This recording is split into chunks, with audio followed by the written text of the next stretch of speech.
Would you like to introduce yourself first of all? Yes, I'm Helen McInnes and I live in Kinross. Okay. And you've lived in this area? Yeah, For I've what? lived in this area nearly all of my life. Mhm. I was raised in Strathmiglo in Fife, Mm-hmm. which isn't that far away from Kinross. So I do know the area, and when my parents had visitors, they would bring them to Kinross and especially to Loch Leven and to the boat that would take them over to the castle. And that was quite an exciting adventure for our visitors. So you're going to tell us the story of Mary Queen of Scots' time at the Yes. castle and her escape. Yes. So is there something about that story or about her character that appeals to you? Yeah, I just think she was a very intriguing character, very strong character. I probably read stories about her when I was younger and obviously learned a bit about her story when I was visiting the island. For a short while I was a member of the Mary Queen of Scots Society. I just think she was one of these people that she didn't really let adversity get her down. She just kept on fighting. And there's something amazing about having that history, which is part of the history of Scotland, Yeah. isn't it, and the history of the UK, Yes. and further Yes. afield as well. It's almost, you can still see it, can't you, in this area? Yes. There are still tangible bits of Yeah. history. It's just right on our doorstep, you know. We probably do take it for granted.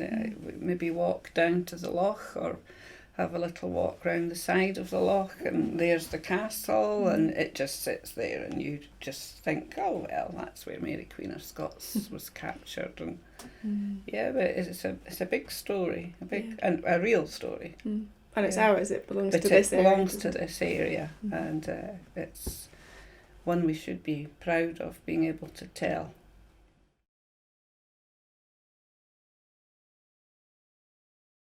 When I heard that there was going to be a collection of tales and music and stories about Loch Leven, I thought I would look into the definition of the word story.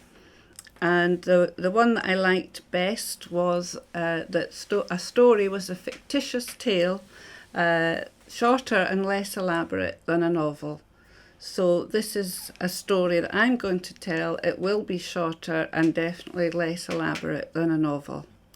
It's a real story, it's not fictitious. Loch Leven is known as one of Scotland's natural assets. It was once a lot bigger. In 1826 to 1836, the loch was drained to make more land for the local landowners.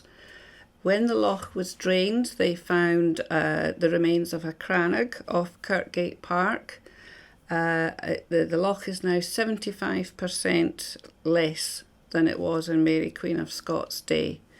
The other island of note in Loch Leven is St Serph's Island, which had it still has the remains of a priory on the island, and it was St Serph's monastic community. The castle, we'll turn our attention to it now.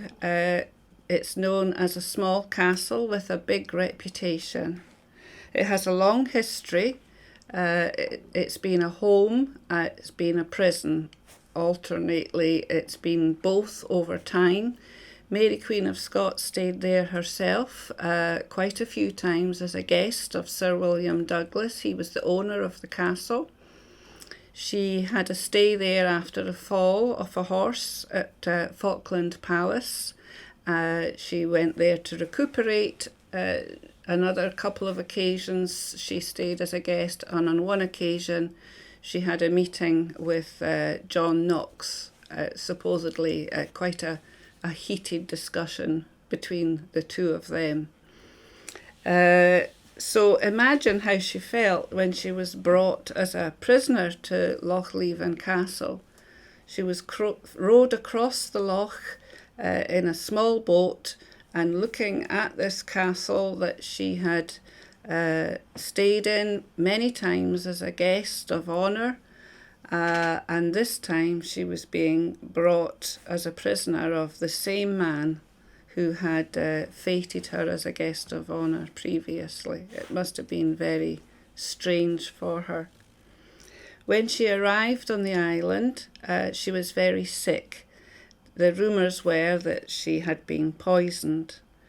3 or 4 weeks later, she miscarried twins. They are buried on the island.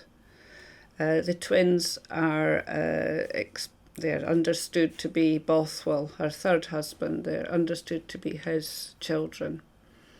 Not long after that, she had to abdicate her throne to her young infant son, James. So she had a pretty rough start, a really grim time at the start of her stay at the castle. At the beginning of 1568, she started to regain her strength and some of her former courage, which she's famous for. She started to plan an escape. She was aided and abetted by 2 young men. George Douglas was the son of Sir William Douglas. Willie Douglas was another male relative. George Douglas was, and I quote, said to be "fie in love with her." So Mary Queen of Scots had woven her magic spell over these 2 young men, and they'd gained her trust. She had an attempted escape. She dressed as a laundry maid. She wore a big cloak, as they would have done then. She was being rowed across the loch to Kinross. The boatman noticed that the hands clutching the cloak were white and slim and very pale, and he thought, these are not the hands of a washerwoman. So he turned the boat around and took her back, so her cover was blown.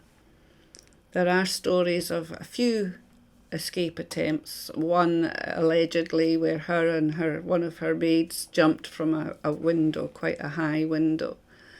But the successful escape, which I'm going on to tell you about, was held during May Day celebrations. There was a big party. Sir William Douglas held this party to celebrate May Day. I understand that people dressed up as various characters during this celebration. Everyone got very, very intoxicated in true Scottish style. So Sir William Douglas fell asleep because he had drunk so much. He had the keys beside him. He was the keeper of the keys. And Willie Douglas had a handkerchief or a cloth or something and threw it over the keys and was able to whisk the keys away at that point. He released Mary, locked all the doors and the gates behind him as they went, and they went down to the loch side on the castle island. His job, Willie Douglas's job, was to peg out all the boats in the afternoon and evening, which he had done, but he didn't peg down one boat. So they both got into the boat, rowed across to Kinross, where George Douglas was waiting for them and a group of men, and they made their escape. However, her freedom was quite short-lived. She fled to Dumfries and then to England. She sailed across the Solway Firth to Workington, and from then on she was imprisoned in various places in England. That's another story for another time. Mary Queen of Scots never set foot in Scotland again.